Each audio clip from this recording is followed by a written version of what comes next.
Samajwadi party के प्रमुख अखिलेश यादव के भाई प्रतीक यादव का बुधवार को संदिग्ध परिस्थितियों में निधन हो गया।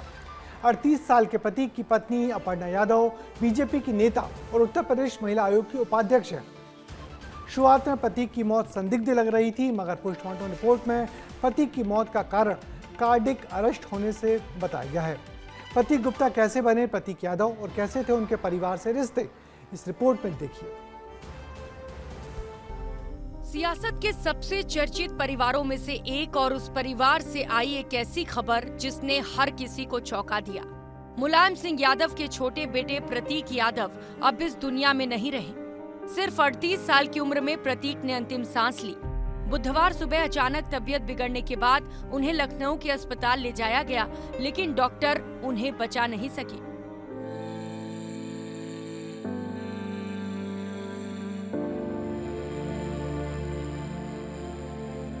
प्रतीक यादव राजनीति की मुख्य धारा से भले दूर रहे, लेकिन यादव परिवार की सबसे अहम कड़ियों में गिने जाते थे।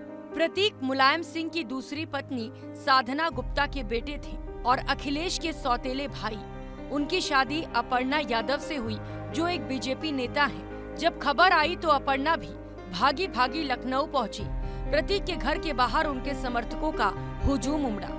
लगातार जो समाजवादी पार्टी के बड़े नेता हों या फिर भारतीय जनता पार्टी के सभी का यहाँ पे आना जाना लगा हुआ है, तांता लगा हुआ है। सभी आकर के शोक संतप्त परिवार को जो है संवेदना जाहिर कर रहे हैं। घटना थी, आप लोग जो है किस तरह से जानते थे उनको, क्या कहेंगे आप? देखिए, प्रतीक जी का असमय जाना बहुत ही दुखद है। हम समाजवादी पार्टी के सभी कार्यकर्ता बहुत ही दुखी हैं। इतने स्वस्थ है, इनकी इतनी फिटनेस, इतनी जिम था लखनऊ के अंदर हमारे मध्य क्षेत्र में, और बहुत फिट रहते थे और सबको रहने के लिए बोलते थे। अचानक आकस्मिक मौत कैसे हो गई कि अस्पताल गए हैं और इन्होंने मृत घोषित कर दिया। प्रतीक एक फिटनेस फ्रीक थे, जिम जाते थे, बॉडी बिल्डिंग में उनकी खास दिलचस्पी थी, लेकिन पिछले कुछ समय से वो फेफड़ों से जुड़ी बीमारी से जूझ रहे थे। उनकी मौत का कारण भी यही बताया गया। पोस्टमार्टम रिपोर्ट में सामने आया कि प्रतीक के फेफड़े में खून का थक्का जम गया था, जिसकी वजह से उन्हें कार्डियक अरेस्ट आया। हम लखनऊ के केजीएमयू स्थित इस पोस्टमार्टम हाउस के सामने हैं। यहीं पे प्रतीक यादव का पोस्टमार्टम हुआ है।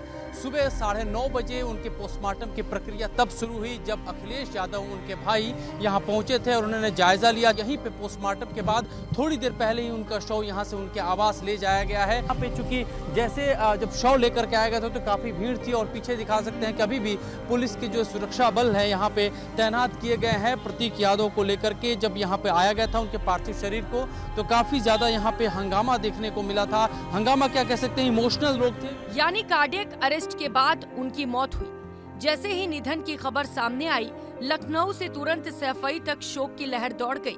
समाजवादी पार्टी प्रमुख अखिलेश यादव तुरंत पोस्टमार्टम हाउस पहुंचे।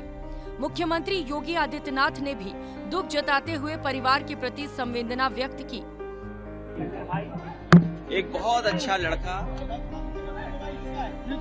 जो अपने मेहनत से कुछ करना चाहता था, बहुत दुखद है वो आज हमारे बीच नहीं है। बहुत ही दुखद है एक नौजवान व्यक्ति का जाना, जो समाज में आगे बढ़कर काम करने वाला व्यक्ति, समाज सेवा में काम करने वाला व्यक्ति, गरीब आदमी के बीच में काम करने वाला व्यक्ति।